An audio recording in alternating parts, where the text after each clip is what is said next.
Welcome to Bring Out Your Badass Self, a movement to break your negative thoughts and habits and instead focus on building each other up and encouraging fearless authenticity. Each week, we will get vulnerable and share experiences alongside our guests and audience. Come rediscover your inner badass self. Hey, good morning, badass. Oh, good morning. How are you doing? I am well. I am doing well. How are you?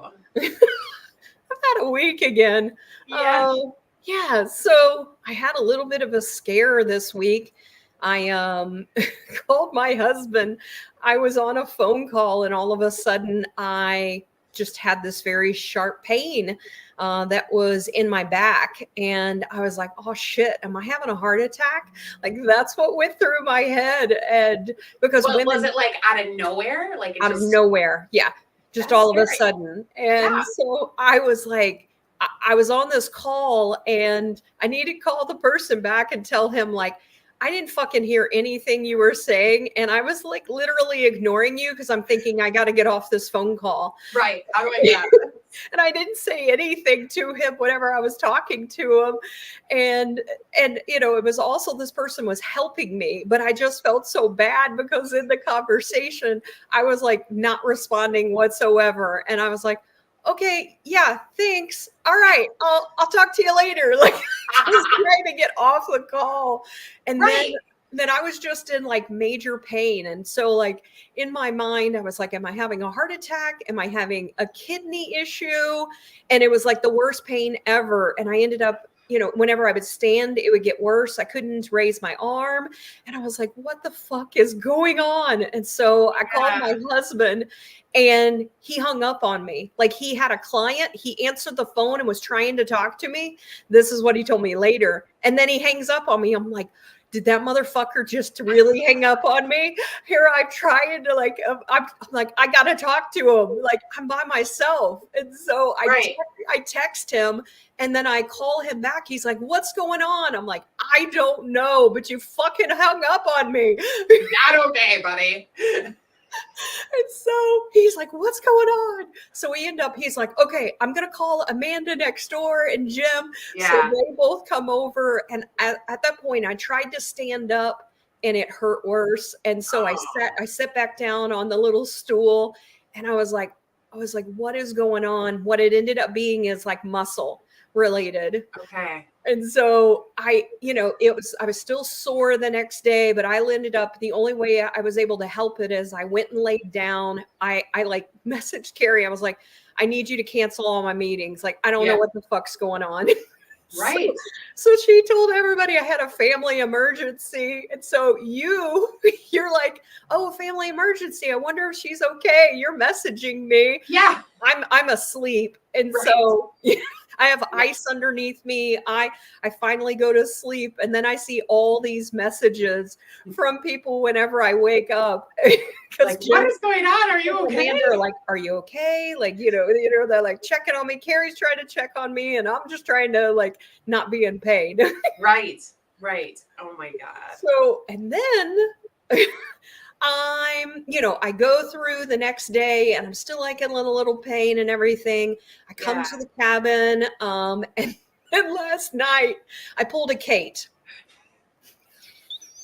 Kate knows exactly what I'm talking about. So when Kate was at the cabin, she totally missed a step, fell, broke her foot. Yeah.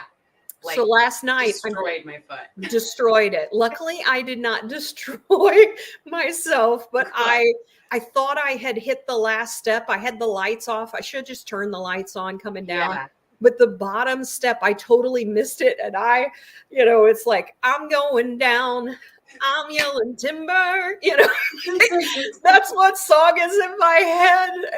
I'm also thinking about Pitbull. He's like, the bigger they are, the harder they fall. I'm like just nailing it. Like my knee hits the landing. I end up getting 2 splinters in my hand, and my husband, he's like coming. He's like, what the fuck? Like, what is going on? And I'm thinking, he's like yelling at me like he's mad at me. And the first thing he says to me is, I can't get you up. And I said, I'm like, just calm down. I'm like having to calm him down. And so I'm like, I just need some ice. Can you just go get me some ice? And Stop yelling at me. He's like, and so I'm just like, okay, I'm like, just give me a moment.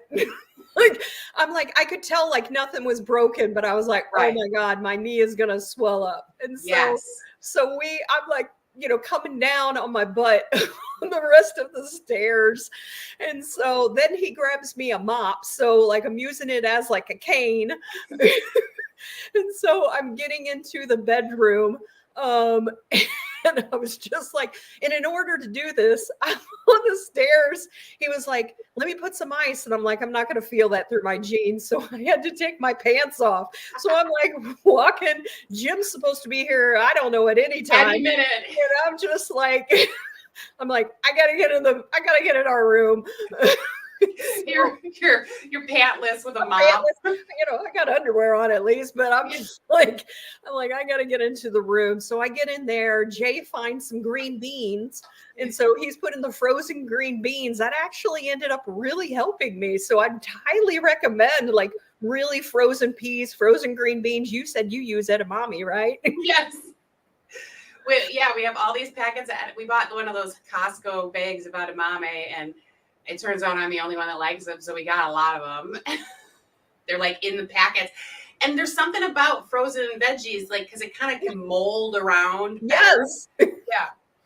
So we get into the bed. I luckily had brought my heating pad because my back had been hurting from the previous day, the 2 days ago. So I had the heating pad under my back. I had the frozen green beans on my knee.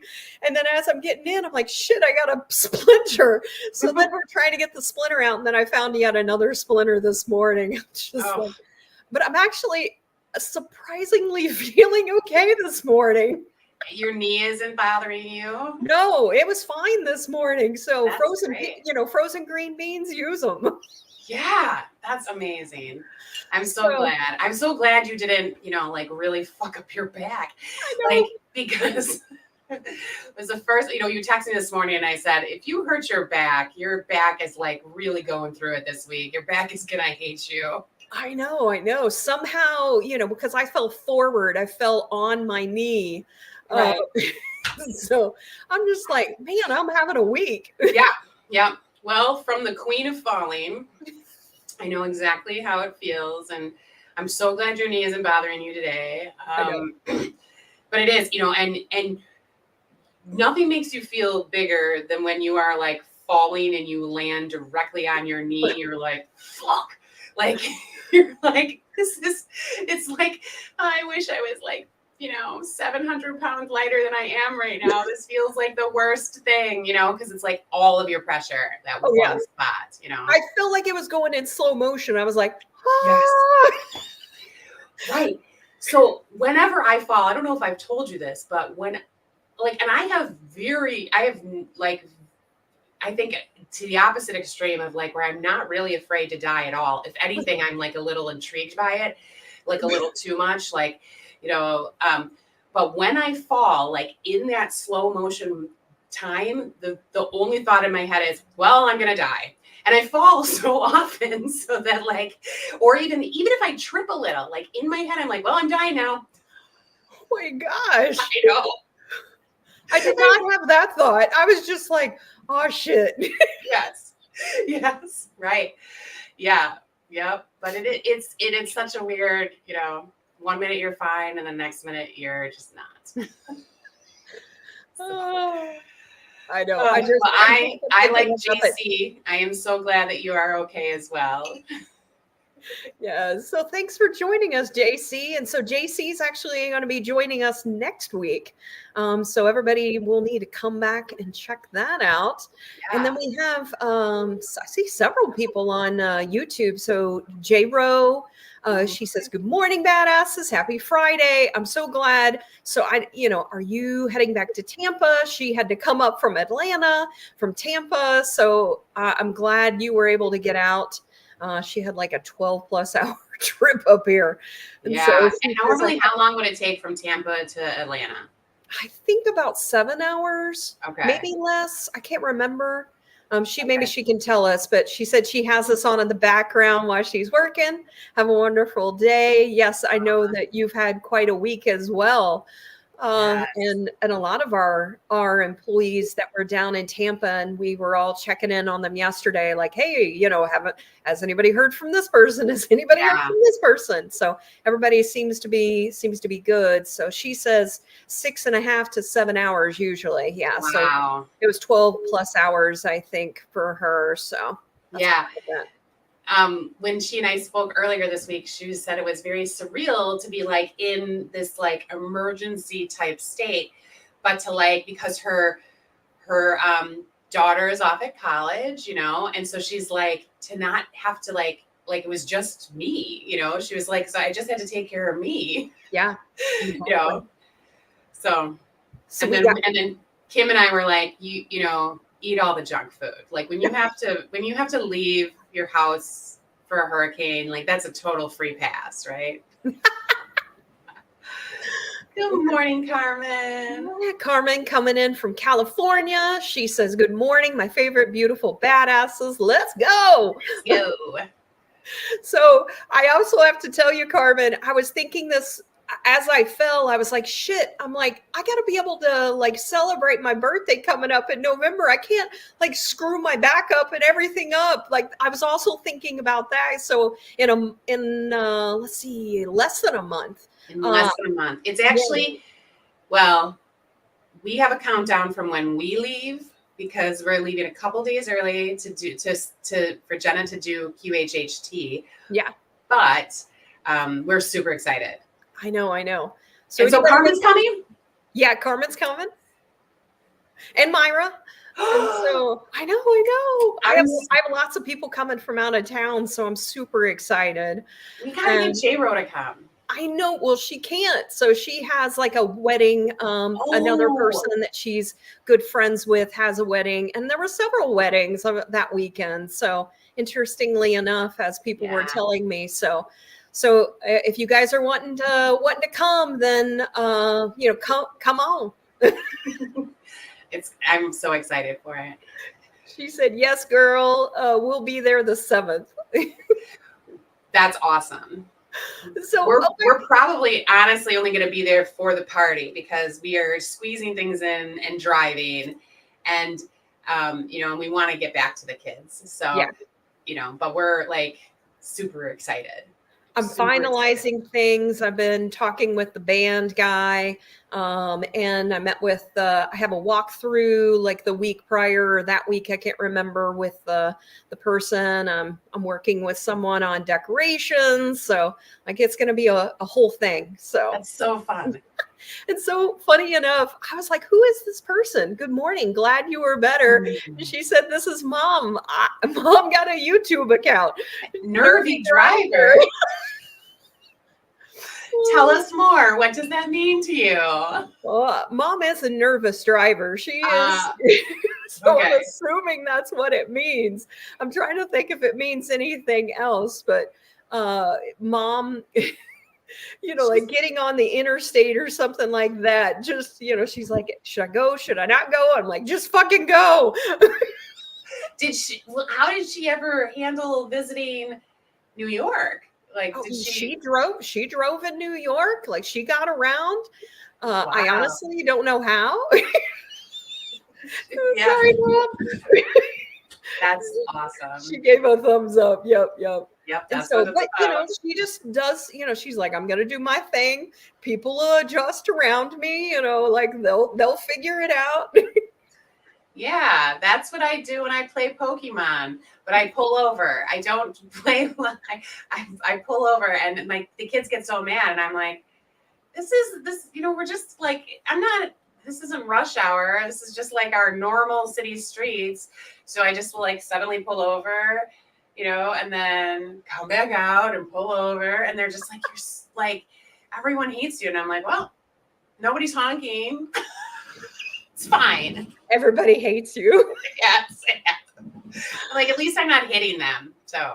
Exactly. Right. And that is most important. Exactly. Yes.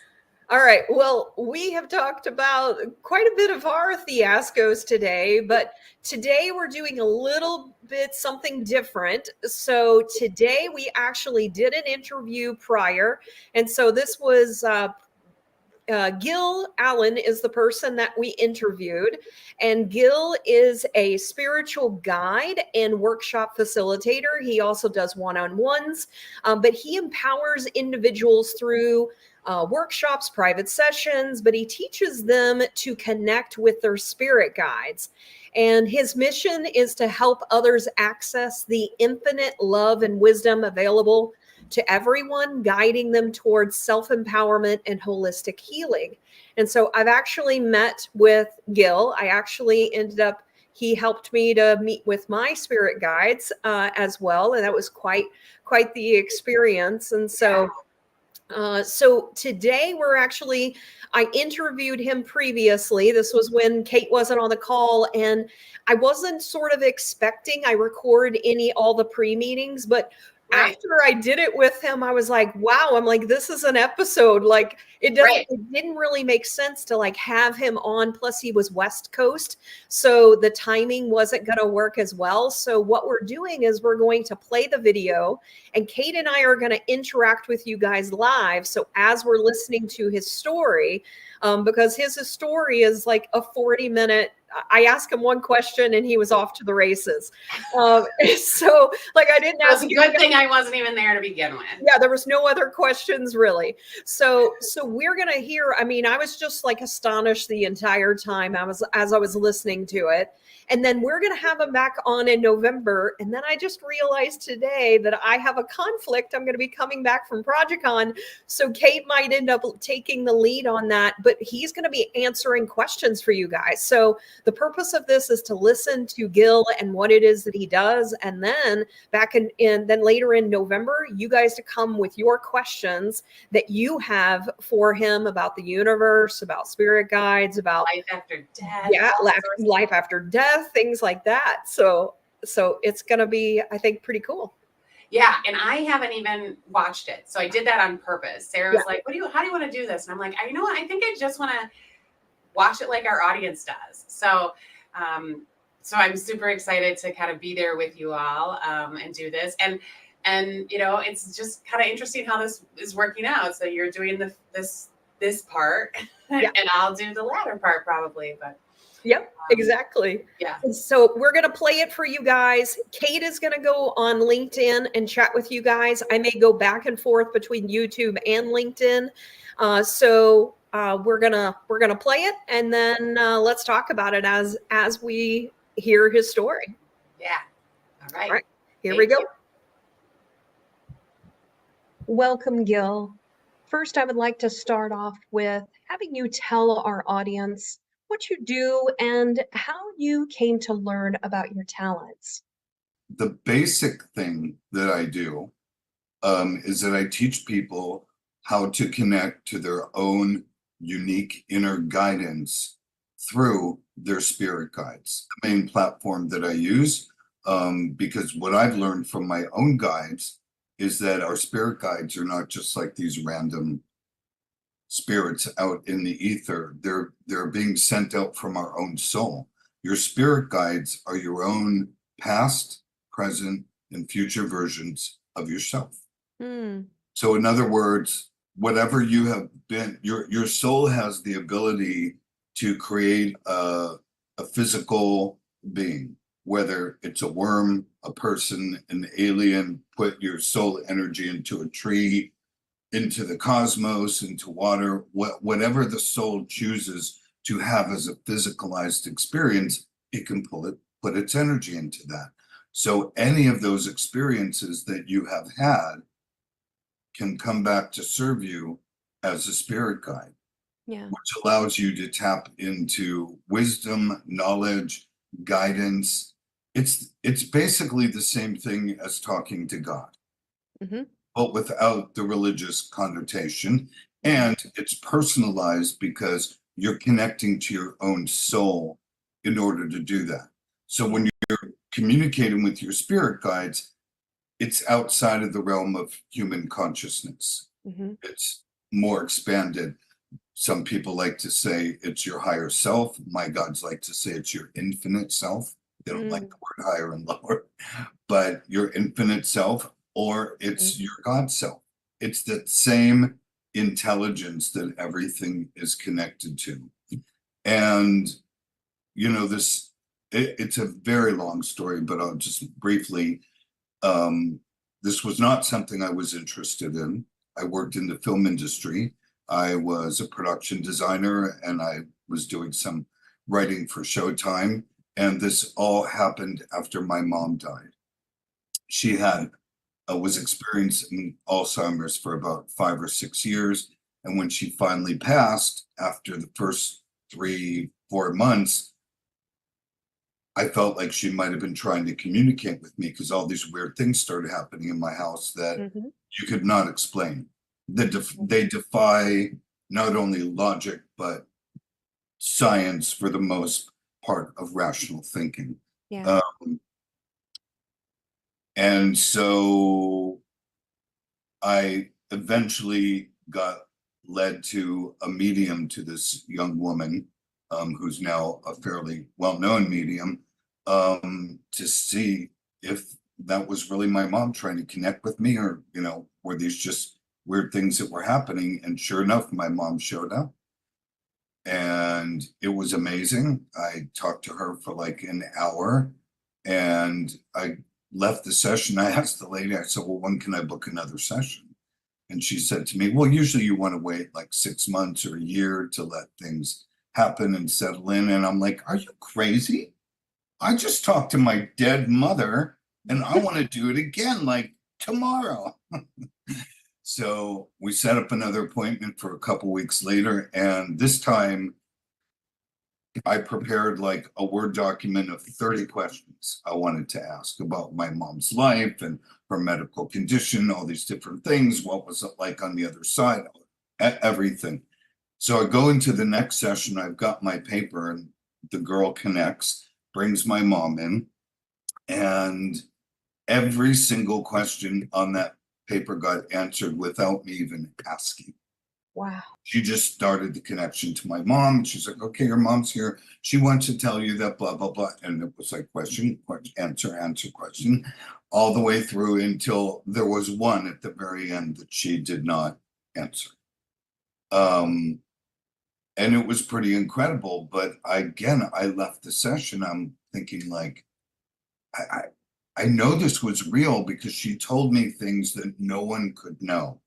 I mean, you couldn't look up any of this online about me. And at that time, I wasn't even in the public eye. So there was no information on me anyways. But this was stuff that only someone that was here, or like if you had planted mini cams all over my house, followed me around with an invisible crew to see the things that I was doing.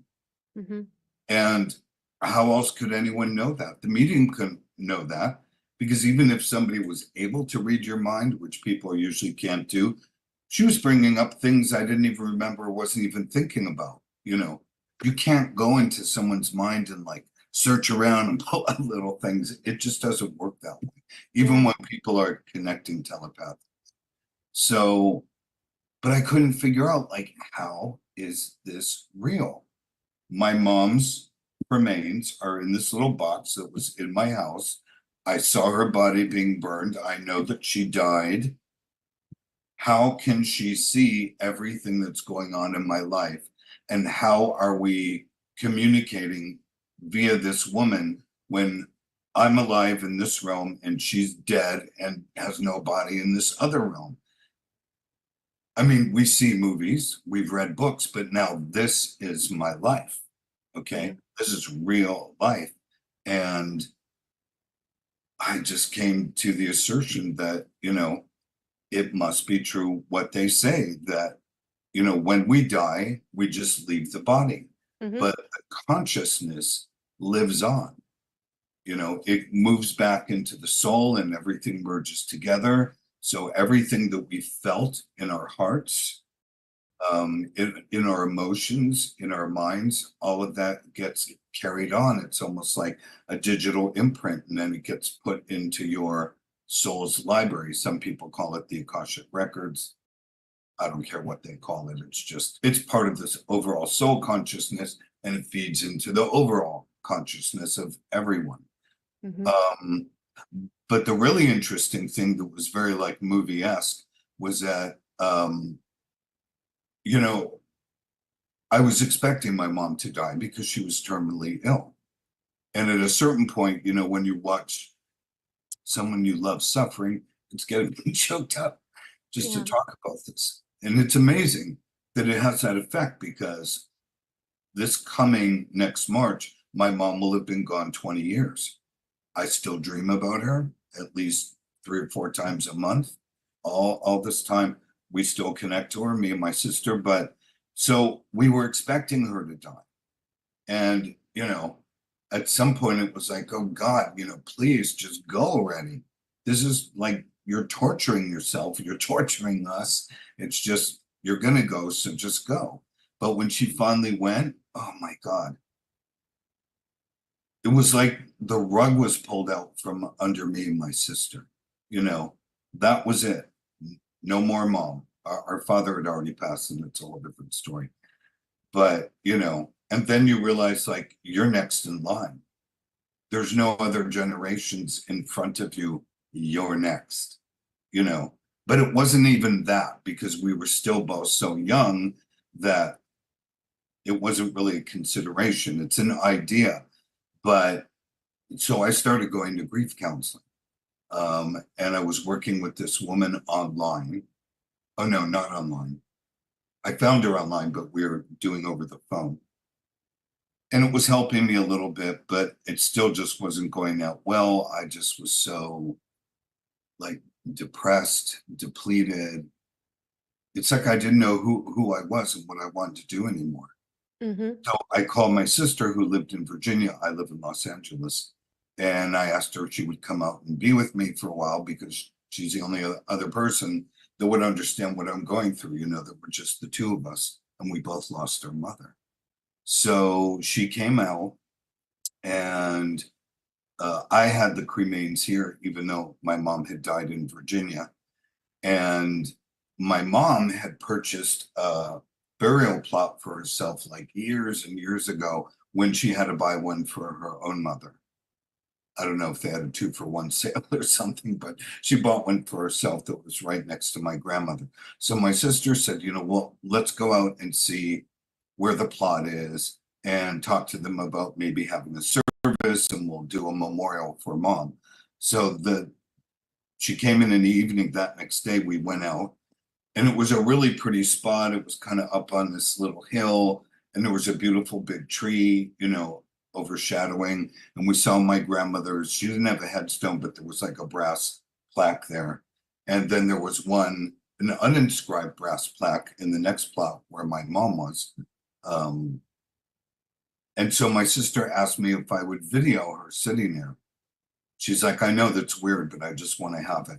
So, you know, I'm doing my artistic thing with the coming down from the sky, panning down the tree, across the lawn, over to my sister, zooming in on my sister's hand when she's touching the uninscribed brass plaque.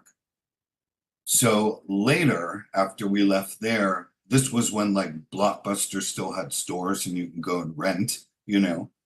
So we go to the store to pick out some movies, and there was this movie I picked out. Didn't really know exactly what it was about, but I knew it had something to do with ghosts, and it was called White Noise with Mhm. Michael Keaton.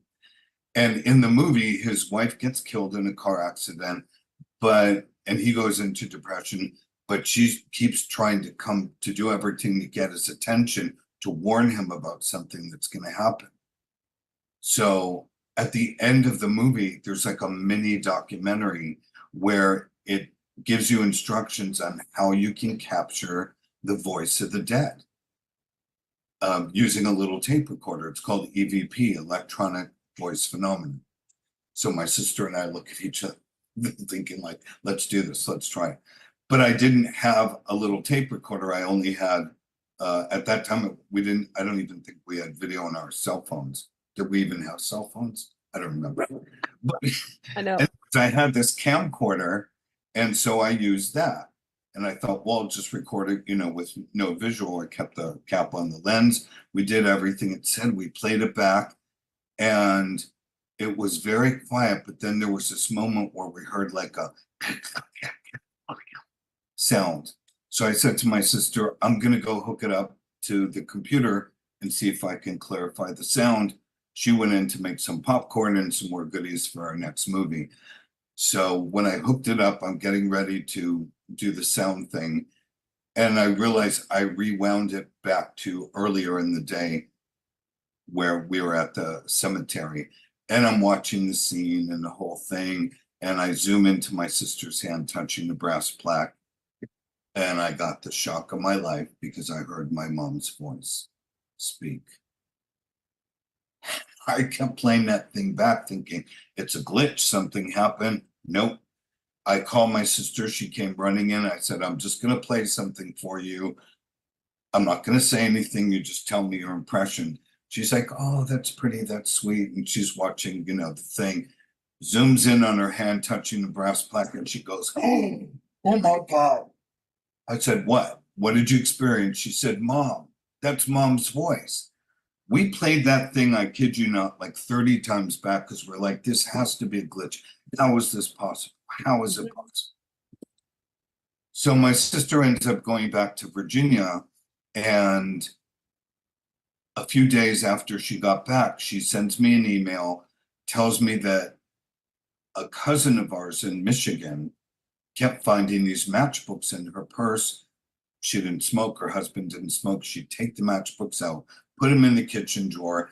A couple days later, they'd be back in her purse. So she started thinking maybe it was her husband's father who had recently passed, who was a cigar smoker. So she booked a call with the medium that I ended up going to. That's how I found her. And when she goes in for her session and the medium connects, she asked my cousin, do you have an aunt that recently crossed over? And she said, yes. How did you know? She said, because the spirit has like run to the front of the line. She's not letting anyone else speak until she has her say. And she's like, is it okay? Should I let her? She's like, yeah, go ahead. So my mom told them to tell us to not fuss over her grave. Just put her there. It's fine, which was what she was trying to say on the tape, because she was like, good. And she said, and stop showing of her pictures of her when she looked bad. Only pictures of her when she looked good. And my mother was very vain and very beautiful. Because I was in the process of putting like a video together that showed everything, even up to, I actually videotaped her when she was dead at the mortuary. And nobody knew that. Nobody knew that because I hadn't put it out yet. I was just working in it on home. She told us she was with her true love now, some guy that she had met when she was 16, and they had fallen in love. And apparently he got killed in the war. Mm-hmm. And then she went on to meet other people, my asshole father for one of them. And so at the bottom of the email, my sister's explaining this to me, and in bold capital letters, she puts, call the medium today. So I did. I called the medium. I told her, you just did a reading for my cousin. My deceased mom came up in the reading, so I'd like to do a reading with you. And then she said, okay, what's your time zone? Because she was in Michigan. I said, I'm in Los Angeles, so it's Pacific time. She said, oh my God, my husband and I are moving to Los Angeles in a couple of weeks. So I said, okay, I want to wait until you're here to do it like face to face. And that's how I got connected with her. Later, I find out from my mother that my mother manipulated the whole thing from the other side. She was the one getting the matchbooks in my cousin's purse, knowing that she already knew this medium from friends or somebody. She would get connected. My mother would come in, they would get me in, and then boom. Eventually, I just accepted this idea that we're just eternal. Our spirits are eternal. The bodies are just temporary. We go from one body, one physical, dimension to another. And once I accepted that, it was that in combination with one other thing. There was a lady named Peggy Black that I was following on Facebook, and she connected to like a group of spiritual beings that she had a name for. And while I was going through this grieving process with my mom, I booked a session with her because I felt like I was at a crossroads. Like, I didn't know what to do with my life. Do I go back into film? Do I do something in art? What do I do? I had so many talents, I didn't know what to focus on. So she was helping me, giving me some good guidance. And at the end of the reading, right before she's finished, she said, "Oh, by the way, you can do what I do." And I said, "What are you talking about?" She said, like, help people, connect with them, give them intuitive readings. And I laughed and I was like, there's no way. I don't have any of that kind of intuition, or no way. And she said, no, she said, it's like you're walking down the street and you'll turn the corner and you turn the corner and boom, it's just going to hit you in the face. And I said, I really don't think so. And she said, okay, well, just let me know if something happens. The next day, the very next day, I'm reading an email from my friend Charlotte, who had been taking care of a friend of hers. I forgot what he was ill with, but he passed away. And she was saying, sorry, I haven't responded to your emails. I've been, down and out. And her dead friend showed up like here, like almost not sitting on my shoulder, but on this side. And I didn't know who this was because I never met this person before, but it was like a little person. I'm like, I kept like blinking my eyes because it wasn't like 100% clear, but I could sense it and see it. And I kept saying like, who is this? What do you want? And he said to talk to Charlie. Her nickname was Charlotte. And I said, well, who are you? And he said, I'm the guy she's telling you about that died. And I was like, no. And he's like, yes. And then he said, just describe me to her as you're seeing me, as you write to her. And he said, I'll tell you what to say, and this is what you should write. And he told me what to say. And I wrote it down. And I sent it to her. And it's like, and then, and I don't know if she believed me or not. She's from the UK. She's a little bit more hardcore. But, and then another dead person came to me when I was taking a bath one night. And I heard this voice, and the voice said, tell him to do whatever he wants with the money. And I was like, who is this? What is that? And the voice, and it was a woman's voice, an older woman. And she said, tell him to do whatever he wants with the money. And I said, okay, but who are you? Who is this? And she said, I'm the mother. I said, whose mother? She said, Jack's mother. I'm like, who's Jack? She said, your neighbor. And then I remembered my neighbor, Jack. And then I remembered, oh my God, Jack's mother died like a year ago. And she had Alzheimer's too. And his mother was coming to me on the night of Mother's Day. It was Mother's Day. So I said, okay, well, when I see him, and I couldn't really see her, I got a sense like she was, I have like this bench in my bathroom across from where the tub is, but I could like feel her, see her, if that makes sense. And I said, when I see him, I'll give him the message. She said, no, right now, get up right now and go. And it was like 5 o'clock in the morning, but Jack was like a doctor's aide. And so he would get up early to go to work. So I put on my shorts and a t-shirt and I go over and I see him in his dining room, like reading the paper, having coffee, and I'm trying not to scare him. I'm like tapping the window, and suddenly he turns around, he sees me, he opens the window, and he's like, is everything okay? What are you doing here? And I said, can I please come in and talk to you? And so he lets me in. I tell him the story. I said, I know this is going to sound insane. I'm sorry, but I promised I would do this. And I tell him the whole story and I say, does that mean anything to you? And he says, no. And I said, so there's no problem with like your mom's estate or the money or anything? And he's like, no. And I said, Jack, I'm really sorry. I'm really, really sorry. And, hopefully you don't think I'm totally insane or on drugs, but. And then I got up to start to leave and he said, wait a minute, sit down. And I sit down and then he says, okay, I wasn't being honest.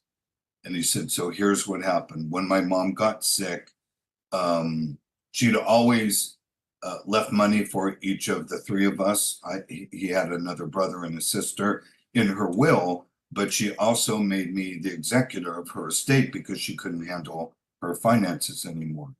So I was handling everything and there was money in the trust when she passed for my brother, my sister, and for me.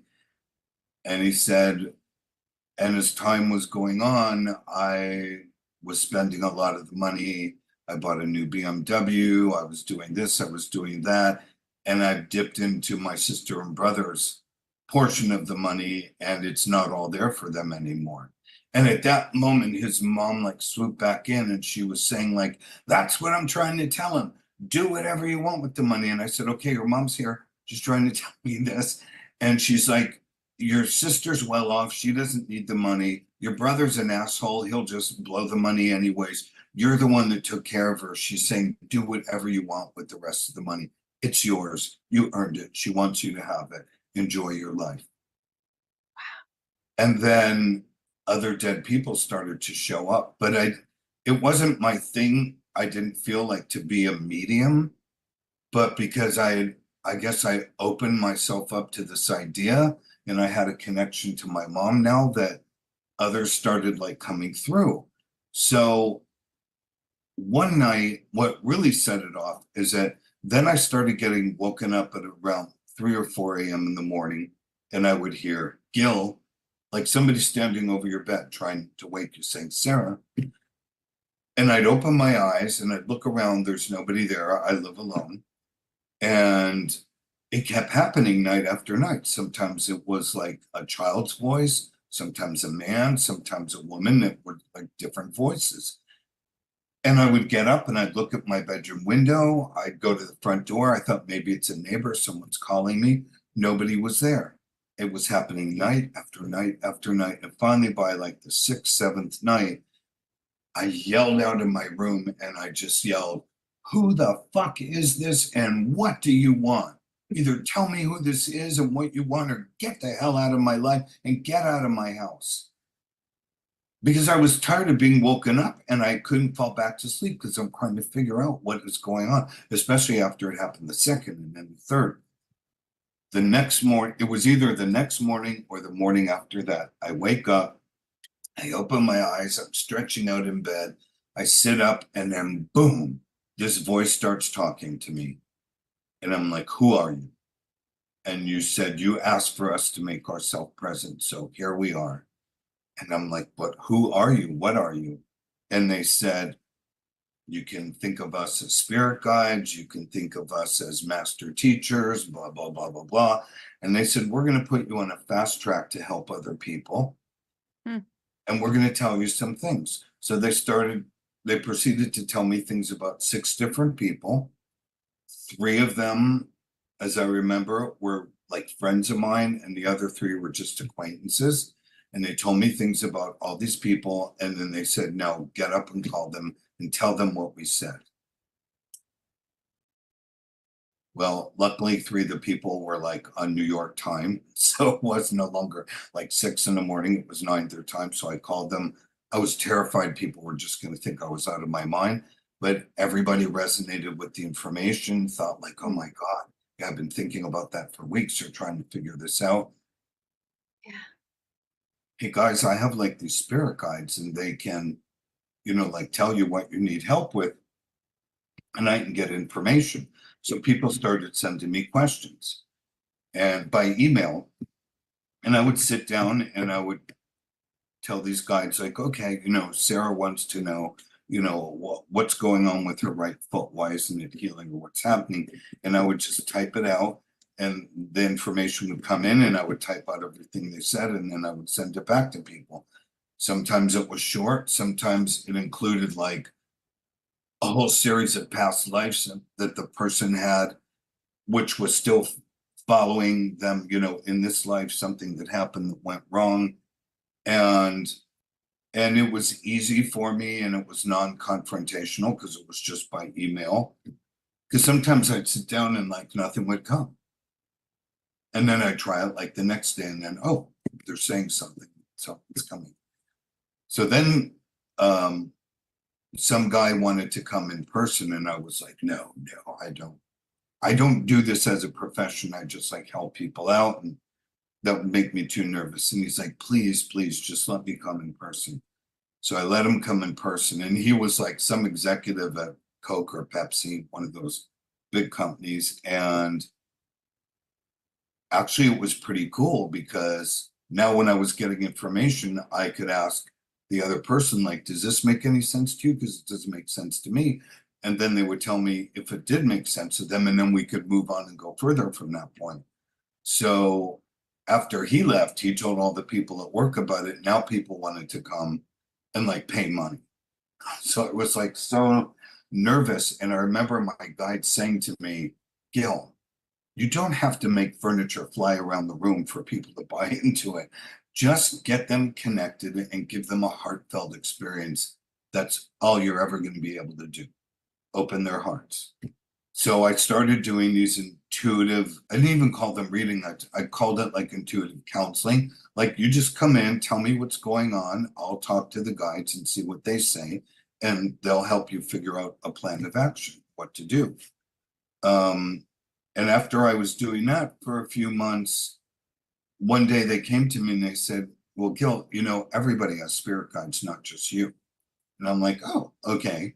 And then they said, well, and everybody's guides are just their own past, present, future versions of themselves. And I was like, really? Oh, that seems strange. Okay. So I tried to look it up online and Google it. Couldn't find anything on the topic at all. And I thought, okay, well, I'm not going to do anything with this, because obviously I'm not interpreting it properly. And then I called this woman that gave like what she called like life between life readings or something. And I asked her about it, and she said, I remember this person like 20 years ago wrote some article about that, how your spirit guides are just like your own inner selves that your soul is keeping track of. And she said, but then I never heard anything else about it. So I didn't do anything about it. And then one day this lady comes in for a consultation. She sits down and she says to me, before we get started, I have a question for you. And she asks, is it true that our spirit guides are just our own past, present, future versions of ourselves? And I was like blown away. I'm like, where did you get that information? Where did you read it? Did someone tell you? Did you hear it from? She's like, no, I just dropped the kids off to school this morning, was driving here, and I was thinking, what should I ask Gil? I had a few questions, but I thought, well, I've got an hour. What things should we talk about? And she said, this idea just popped into my head. And at that moment, I knew it was my guides trying to bring it through another person to tell me, you were not misinterpreting. That's what we said. And I asked her, I said, how much time do you have? She said, I have 5 hours before I have to pick the kids up. I'm like, lay down, take your shoes off. I threw a blanket over her, put a pillow behind her head. I'm like, close your eyes. I didn't know what the fuck I was doing, but I was just being led. And I got her into this deep state of relaxation. And then I asked her to ask her guides to come forward and introduce themselves to her. They did, one by one. And then we went into the guides' past lives, which she was telling me, I think these are my own past lives because I'm feeling it so deeply and intently. We found out like this wealth of information. We went for like 4 hours just doing this and experimenting. And when she sat up, she was like, what the hell was that? I said, I have no idea.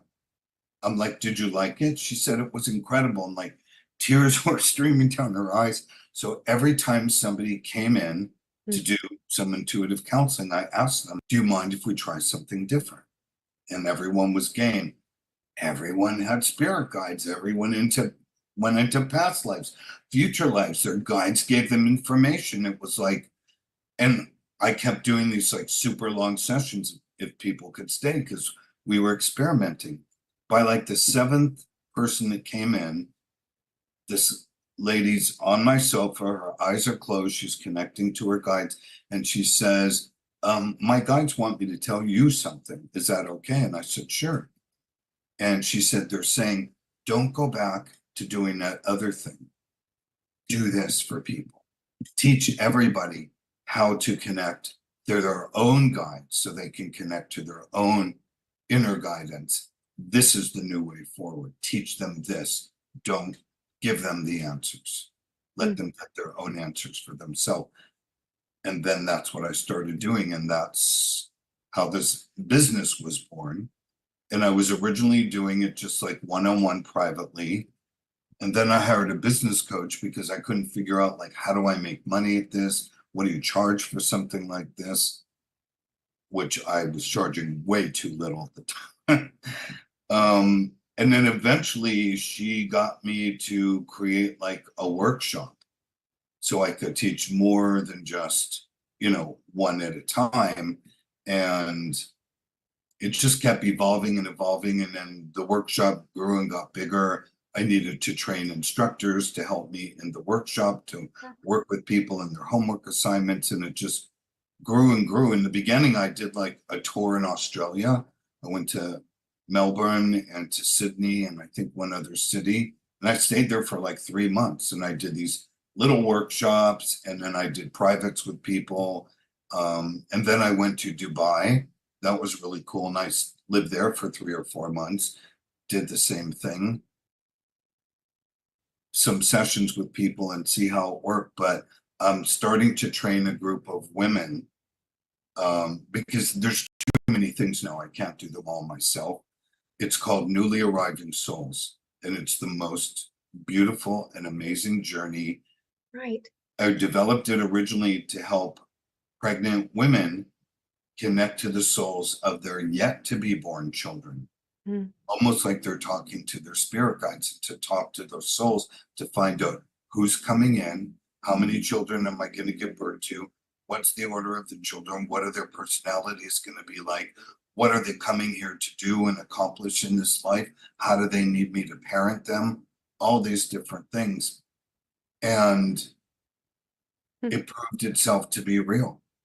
Because then when the children were born, they came in just like was happening, same personalities, looks the same, whether they were gay or straight or some of them became trans. It was wild. And then I discovered that I can do the same session for the women that are trying to get pregnant but having trouble.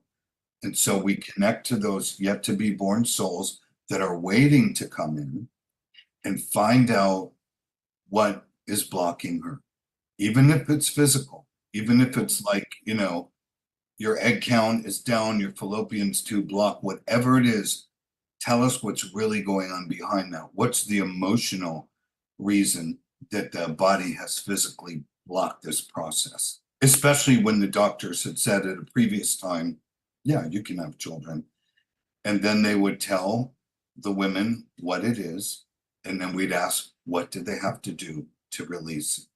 And they would tell them and it'd give them an agenda. And if the women followed it, they got pregnant. 6 months later, 8 months later, they were pregnant. Some of them even got pregnant at the suggestion of it. There's a couple women that have booked sessions with me, but we never could figure out a time because they were too busy or I was too busy. And then I just said to them, you know what, you don't have to do that because the guides are telling me now that you're aware of this, you're just more aware, you're going to get pregnant. And then they did. Wow. And then it also became very helpful for women who had miscarried because they could connect to that soul that miscarried at whatever stage it was and find out are you coming back to me, or was this it? You know, who were we together in a past life? You know, why are you showing up now? And it was very healing for them to be able to connect to that child that they never were able to give birth to. And so I'm just beginning to start a training for these women that can do this for other people, like under my banner. And I'll also, and eventually be training like doulas and therapists who deal with pregnant women and all these different things. And I think once we put this out there, that's going to be like a game changer. You know, all these pregnant moms are going to realize that, you know, I can cultivate. I mean, we've all heard that, you know, talk to your children, you know, inside your womb, play music for them, different things, but this goes beyond that. Yeah. And to just bring awareness to the public that, you know, if you're having trouble conceiving, there's a reason. It's, yeah, there's maybe a physical reason, but there's an emotional reason behind the physical reason. That's what you need to deal with. Yeah. And those souls that are waiting are very specific on the parents, because they've chosen the mother and the father for exactly what they need to get themselves going when they come in. You know, there's other kids that just pop into abusive relationships at home life. Oh, you've already got 12 kids. Well, we'll be 13. It doesn't matter. They're just coming in to have certain experience, and they don't need the specifics, or that might be the specific of their experience. But where there's trouble in getting pregnant, those, from at least what I've discovered so far, is those souls are very attached to these two people, waiting and hoping that they'll get it right, and there's something they need to adjust before they come in. So there's always something new and cool that just starts to emerge and pop up.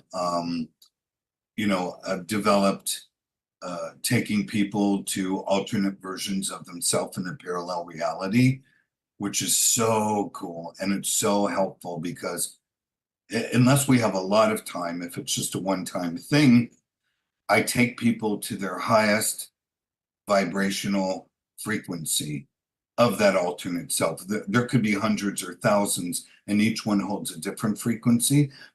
To get the most benefit, bang for the buck, let's take them to the highest one so they can see what they would be like letting go of the largest amount of baggage. Yeah. The things that they're doing, the kind of relationships they have. And I can even take someone face to face with the other version of themselves.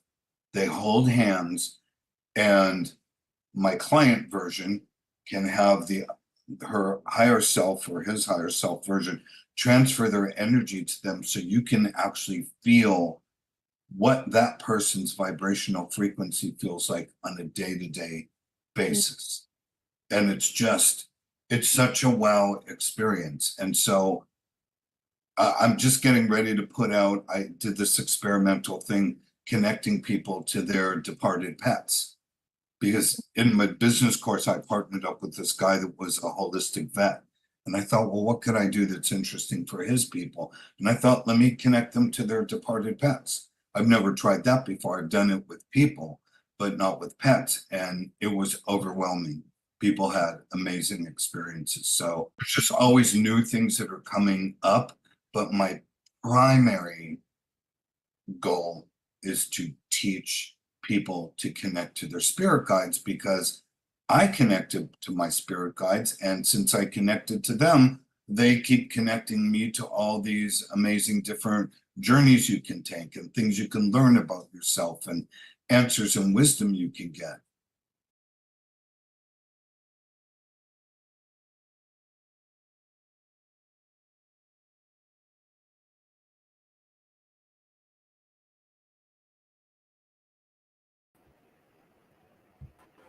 I'm unmuting us. Yeah, I was just about to.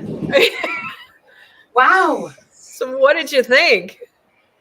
I like, it's crazy. It's like, first I'm like, part of me is a little jealous. Part of me is having a hard time believing it. Part of me is, like, I'm like really wishing to ask, that I could ask questions. So I'm super excited about next time, Yes.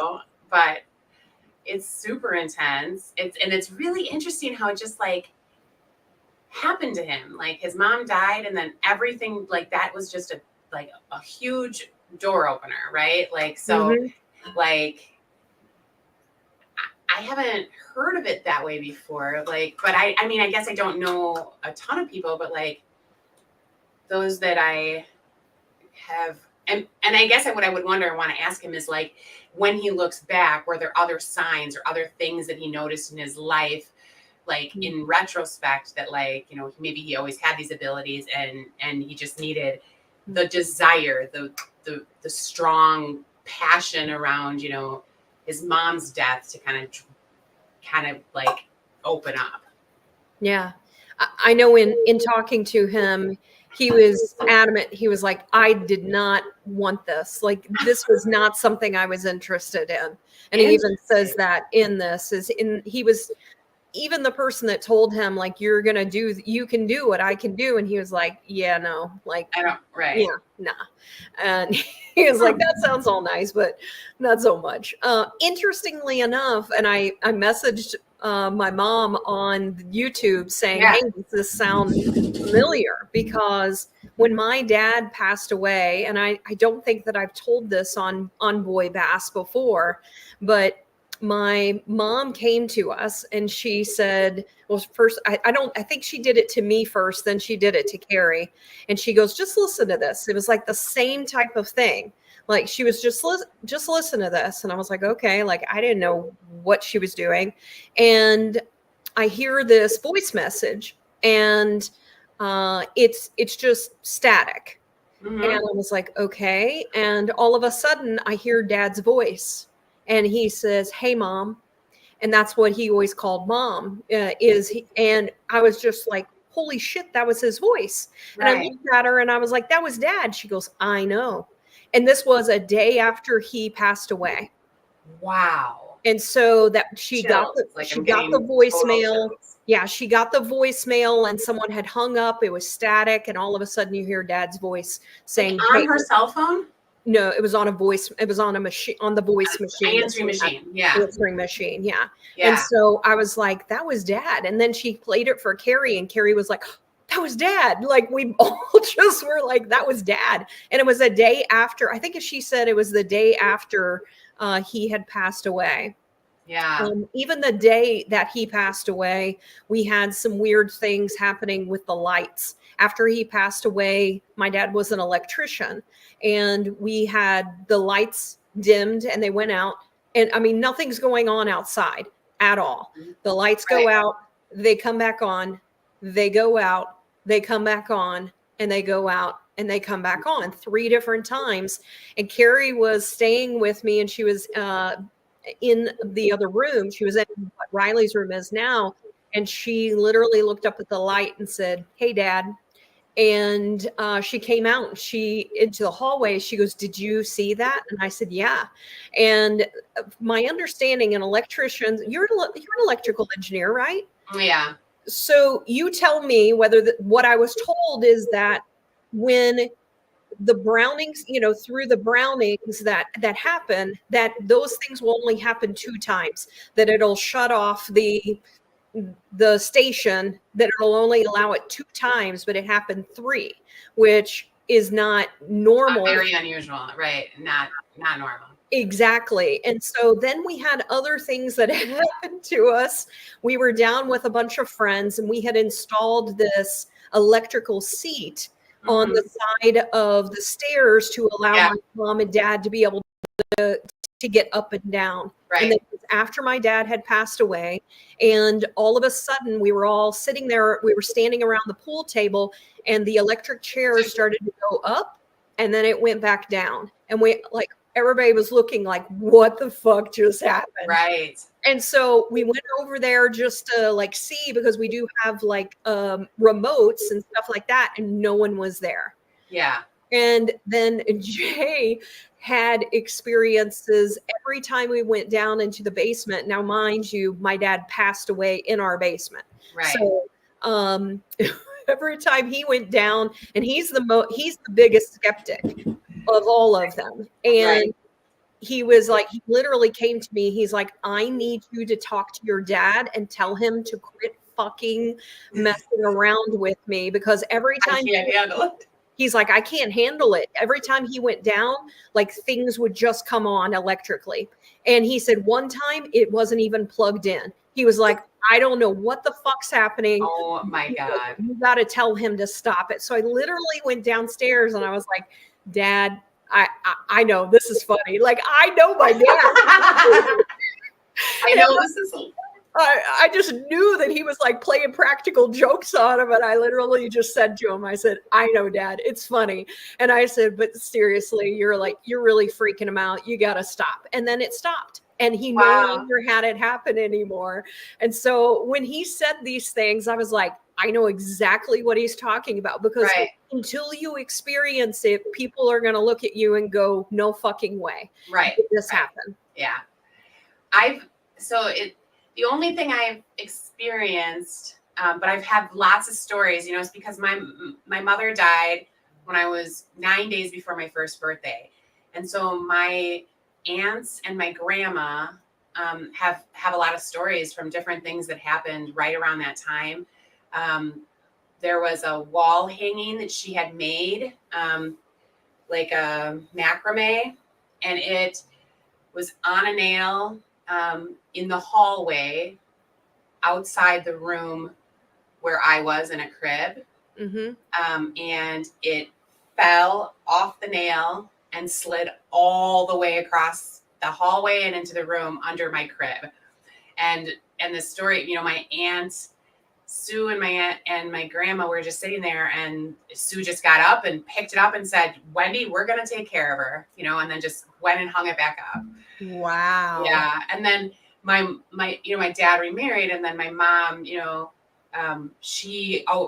there was lots of stories that she told me about when I was younger, saying, like I would get up from a nap and she would say, how was your nap? And I would say, oh, I was playing with the woman in the window, and I had lots of little stories about, what my mom was pretty sure was Wendy. But I will say, when my mom died, about 4 years ago, that, I believe she was brain dead the day before, right? I think it was pretty instant, but the day that she acted like they act, the following day is when it actually, happened, on paper. Right. And, but that evening we were all together at my dad's house. Everyone was drinking. I wasn't drinking, because I don't. And I was, my dad went to bed, and I was kind of trying to get people to leave to head to my house, because we're really close, Mm-hmm. And all of a sudden my parents have, like music in like it's like a smart home, but it's like in the walls. Like, it's a very high tech thing, because my dad owned part of this company that did it. So like the speakers are in the walls. You don't even see them. Okay. And there's like a device, that can control it. And there's this whole big thing downstairs that controls it as well. And we hadn't been listening to music. We were like, it wasn't a party by any means, but my dad was in bed, and all of a sudden my mom's Motown just started blasting in the house. And we were all there. We were like, what the fuck? Like, and my poor dad, because we had given him an edible, which he wasn't used to at all. Right. So we didn't know how to turn it off, because, and he had the main control up by him. So we had to be like, Dad. And he's like, I'm on it. And he was like, what the, and I can still remember being like, what the fuck, Jude? Because her name was Judy. And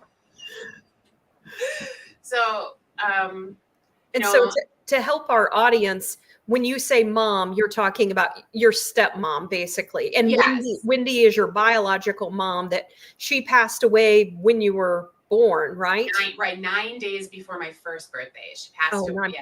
For your first birthday. And then my dad remarried, and my stepmom ended up adopting me. So she actually, I was an adult, so she didn't go on my birth certificate, but she was my mom that I knew my whole life, Yeah. But I also, and I mentioned it on LinkedIn, I found his description very interesting, and I know, like, because it was exactly how I felt my entire life. Like, I always felt like there was someone watching me constantly, like I was in a movie. And that's how I felt, like I was constantly being watched, and I still feel that. Almost like the Truman Show. Yes, exactly. When I watched the Truman Show, I was like, wow, like that's how I became kind of a little obsessed with the movie because it was so interesting to me, Yeah. Well, I'm curious, I asked a lot of questions, and I see people watching, but a lot of people haven't necessarily interacted, but I had asked some questions, have you guys had experiences with loved ones in the spirit world? So Cate and I feel like we have. Yes. As we're describing, but I'd be interested to see if anyone else has had that type of experience. And then I also asked, what do you think? Have you had any experiences with your spirit guides as well? And then I also had our spirits are eternal. That was one of the things he said. How does that resonate with people? So what do you think when he said, spirit guides? Have you had experience with your spirit guides?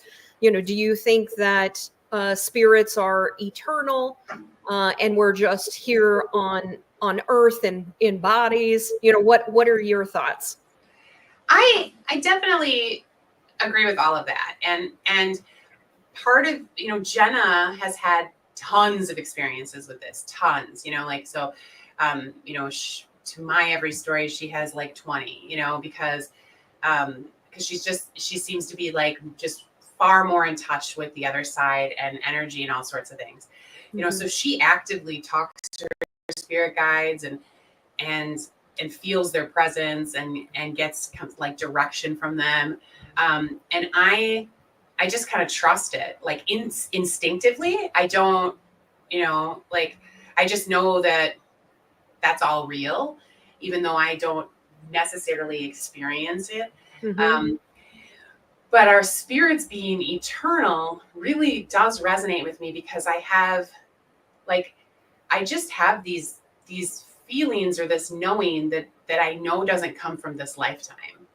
I just know that there's a deeper history there, so that makes sense to me, a ton of sense, based on how the perspective or the experiences that I've had in my life and the feelings, I can't necessarily point to it, but I just believe it and feel it. How about you? For me, one of the things that I've really figured out is to be less in my mind and less in my thoughts.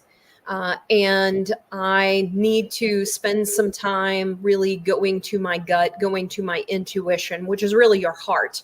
So they have actually proven that your heart is actually a brain in itself. Yeah, right. And so when we are dealing with decisions that we need to make, if we take the time, that's why meditation is so important, or just grounding, like going outside, spending time barefoot on the grass or being out in nature, all of those types of things, just being in a state of presence or in the state of now.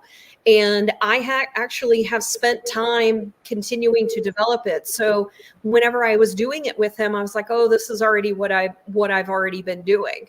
But just he helped me in a further way. Like one of the things that I always did very naturally is I sometimes would have premonitions through dreams. I Yes. would have dreams that then I would Later came spend true. time, it's spending time interpreting them and figuring out what they actually mean. But what he helped me with is really being able to further hone in on talking to my higher self without having to go to sleep or be in a theta state or things like that. And so one of the things he taught me was, spending some time just, typing out, like I'll type out the question or write out the question, and then, spend some time just seeing what it is that's being said. And there's a difference between the thought, like when you sit there and you see it like in your mind, I have to feel it. Like I know the difference between like my thoughts and my actual intuition. There's a completely different way. So when Yeah. I really spend time, and that's why I think, in business, it has really helped me over the years, just because I will see things before they actually happen. And I'll even call people like Amanda Roussel. Her and I, she actually messaged me the other day just checking in on me. And I was like, are you and I like emotionally connected? Because it's so weird, because I will know what's going on with her and I'll reach out to her and say, hey, I'm going to be doing this. And she's like, God, I'm so glad you did that, because I was about to reach out to you to let you know this. Like, it's just Wow. something that I intuitively will pick up on people and what it is they're dealing with, and then proactively take care of things before they actually even come to me. I've had it happen umpteen million times. Oh yeah, it just happened on Wednesday. I Because know. I text you and you didn't respond as fast as I was expecting you to, knowing like our relationship, like, and I was like, okay, I'm going to give her some space because maybe it's something, she just really can't. And then, when you had it, I looked at the time and I said, this is unusual. I am going to now text Carrie and just say, and Carrie responded immediatai and while I was texting her back, your text came into me to say, hey, this is what happened today. And I was just like, okay, so Sarah knew I needed to know because I was worried, and that's why she responded to me, so yeah. And Jenna is like that one, does that shit constantly, as well. It's amazing. Yeah. And she also has dreams all the, so like we'll walk into a place and she'll be like, okay, I dreamt this. Sometimes they are dreams that were years ago, Mhm. she has a really good memory. I am just starting to dream. Oh, that's so good. Because I'm sleeping, like a little bit. So it's, I don't know if I like it. I've been trying, like, so I'll wake up and then I'm like, ooh, I don't like that. And then I want to go back to sleep and go back in the dream and change it. And sometimes it's successful and sometimes it's not. But like the one that weirded me out the most was that I wanted to have like a polyamorous relationship with our friend Chuck, which is like not at all me. And I was so mad at myself. Like when I woke up, I was like, you don't want that. That doesn't match your values at all. Yeah. But you do know. So I've been learning. I spend time with Deborah doing dream analysis. So if you guys aren't familiar with Deborah Lukovich, she actually was on the show. She was one of our early people that we interviewed. And I actually meet with her every other week and we do dream analysis. So when you think about Chuck, what are three things that represent him to you? Well, so the interesting thing is I think Chuck and I are a lot alike. And just that night he had been to our house and I was reflecting on that. Like Chuck and I are very, very similar, in our humor. Describe him. Give me 3 words. Oh, goofy. Okay. Little bit of a drunk, but he's not doing it now. Okay. And I don't know, what else did I say? Maybe too complacent. Okay. So one of the things she taught me is that Chuck is actually you. Yeah. in the dream. It is a version of you. So Yeah, everybody that is a version of me. yeah, so everybody in your dream, no matter whether it's, you know, someone you know or someone you don't know, it's just a different version of you. So Okay. goofy is the first thing. You also said complacent. So when you start to think about the things related to him, what is it that you need to further discover about yourself that maybe, and typically it's forward thinking. So it's Mhm. forward, like what is it about your life that maybe you need to realize or understand that you still need to learn about yourself. And Yeah. so Yeah. think about those things as you're dealing with things in your life, and what it is he represents within you that you're further discovering. Yeah. Yeah. Yeah, totally. And I think I actually know a little bit about what it means, because I think it like the complacency that he has, I think, is something that I have struggled with in the past. And I think Mhm. and that I continue to evolve on, and then I continue to like, like, no, you don't have to spend time with people just because they want to spend time with you. Like you could, like, and you can be more selective and proactive rather than reactive, Yeah. so Yeah. in terms So of relationships and friendships and stuff. yeah.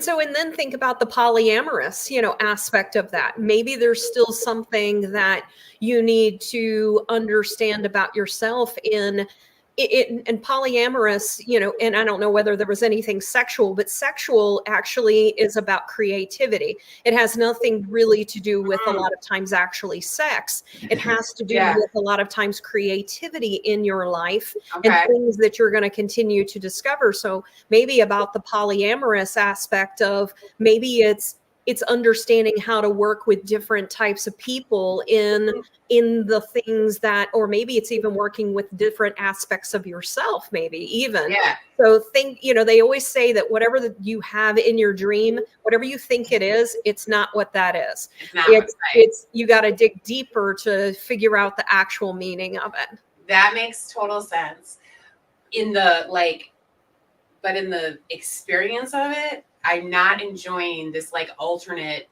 universe type thing. Mhm. Like like when I wake up, I'm like, I've got enough going on here. I don't really need to like have more thoughts about other, but I just got to embrace it. I think maybe because it's just so new, and also in Yeah. the past, whenever I did dream, a lot of times they were just really scary or nightmares. You know what I mean? So like I'm Yeah. getting used to just having, and I always knew I was dreaming. I just couldn't remember anything when I wake up, probably because I was always so drugged from the insomnia. Like Yeah. like, so I knew it. Like I would wake up and be like, I know I was dreaming, but I have no idea what it was. None. Yeah. And now I'm waking up and I'm like, oh, weird. Okay. Yeah. I'm curious with our audience, would you guys like us to bring Deborah back and have her do some dream analysis? I've talked to her about it, and she said that it's one of those things that it would have to be a very willing participant, because sometimes it'll take you to places that are dealing with maybe things that you haven't really dealt with. Yeah. So I'm curious if our audience would be interested in doing that type of thing where it's like an audio event, for example, and Oh, people, so we don't record it, but we have people come on and talk to her about dream analysis, or maybe we even do a show. And I've been recording my dreams for well over a year now and documenting like them. you wake up and write about them? Yeah, so I'll wake up, I'll write about them, and her and I have it's quite interesting how it's continued to evolve, and I see it related to the things that I'm dealing with in my life. And so maybe that's something next year that if people were interested in that, let us know. Then we could look to bring her on and do either an audio event or do a live event, and maybe it's just you, maybe it's just you and me, Kate, giving Yeah. her some things, or we talk about things that her and I have done. So Right. And then if somebody wants to participate, they can. But Mhm. yeah, I love that idea. I think that's great. Let's just do it. But please weigh in and let us know if that's something that you are interested in, of course. Yeah. Um, And after the fact as well, if you're watching this in replay, please do not hesitate to comment. Eric says he wishes he could remember his dream last night that was really upsetting.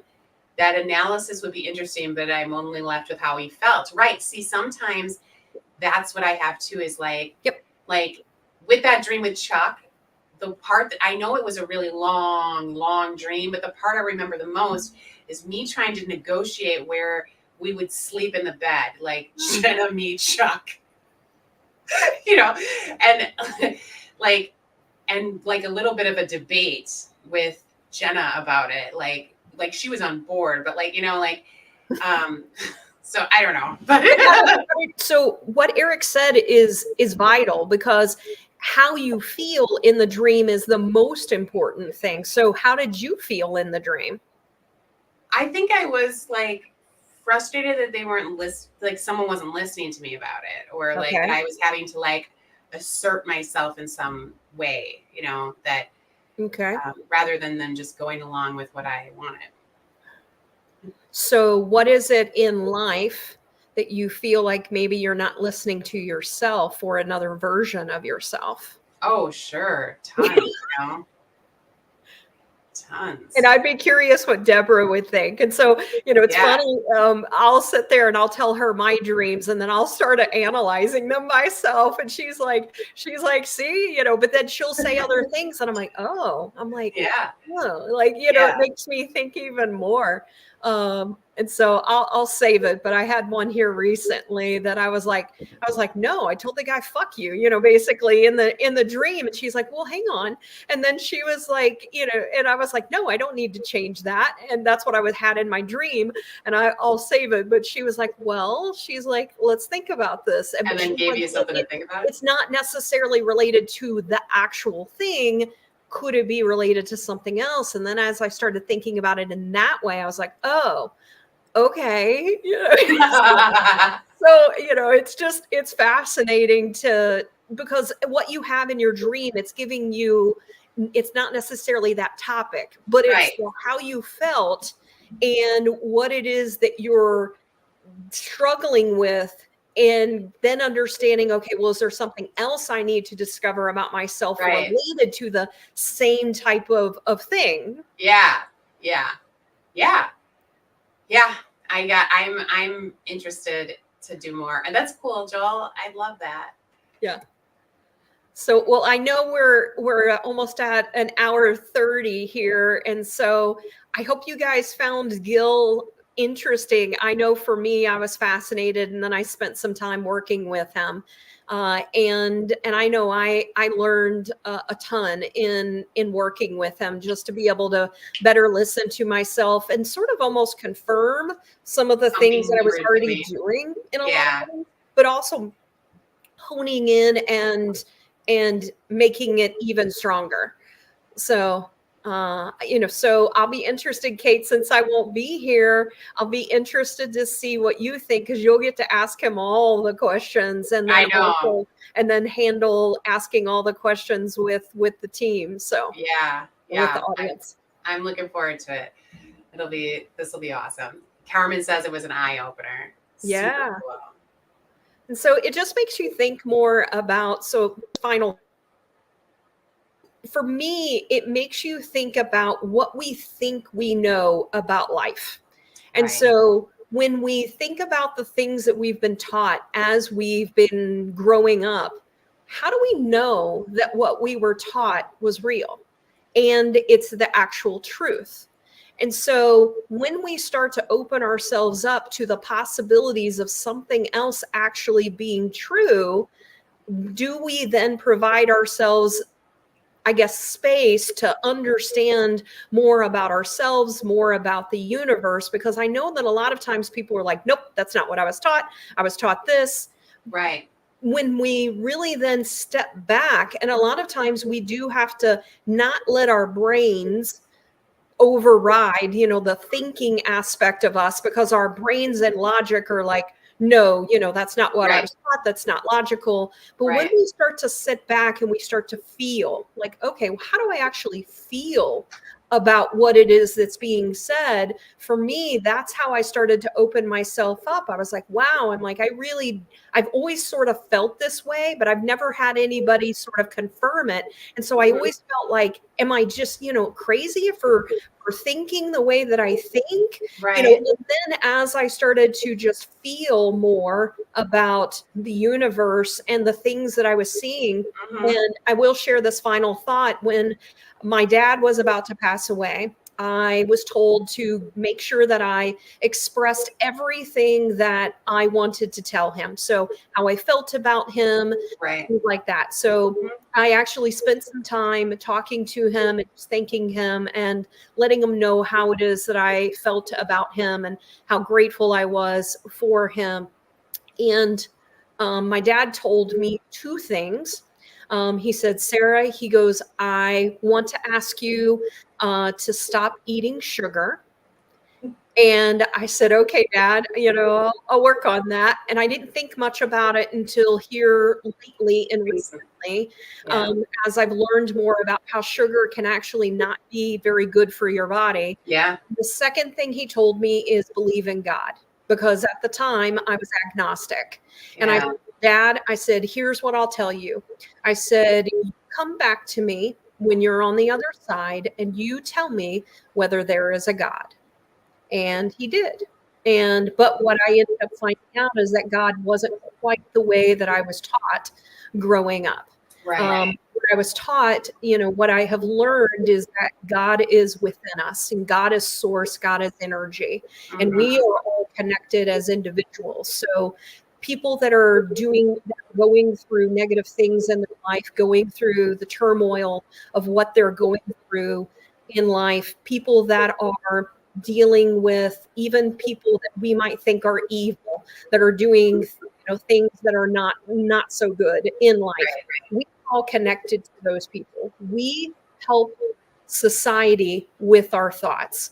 And so for me, that is really what I have continued to discover, and the reason that I continue to do BOYBAS is that we have the ability to make things better in life by being that source of energy that is bringing positivity, and not in a woo woo type of, it's more about like what it's the law of I think it's called and also correspondence. The law of correspondence talks about what is above is below. And so what it is that we see and what it is we believe, we make a part of our life. So if we see that the world is an angry place, the world is going to be an angry place. Yeah. And so that for me is what I've continued to learn. And so we can generate what it is we want in life by our thoughts and our beliefs. And that is what I've continued to learn by God, by source, by our energy. And so we manifest what it is we want in life. I don't think I could really provide a better final thought than that, Sarah. And thank you for sharing those like really vulnerable moments, but also like how, it evolved for you and where you are now on that journey. Yeah. I really appreciate it. And I agree with you, 100%. I know you do. I think God is everywhere. Mm-hmm. Absolutely everywhere.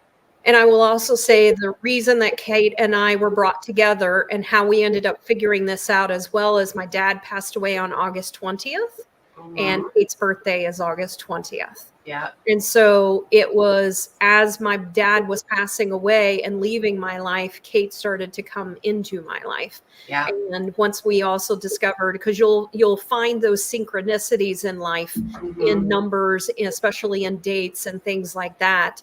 And I think that Dad actually helped you come into my life. Yeah. I really wish I could have met him, but still really, really cool. All of those connections. Yes. Yeah. And I adopted, two of my boys on your birthday. Like, and that was such, so for we called it Phillips Day because they were so happy to become Phillips, like to get my last name. It was a really big deal for them. So that's awesome. It was so cool because you know, that first time when we met and I found out when your birthday was, I was like, that's also Philip's Day. I know.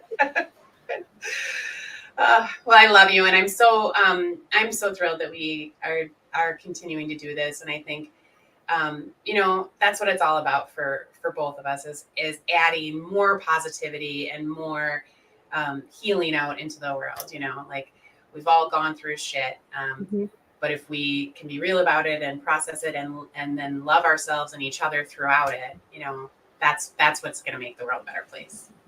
I love that word, healing.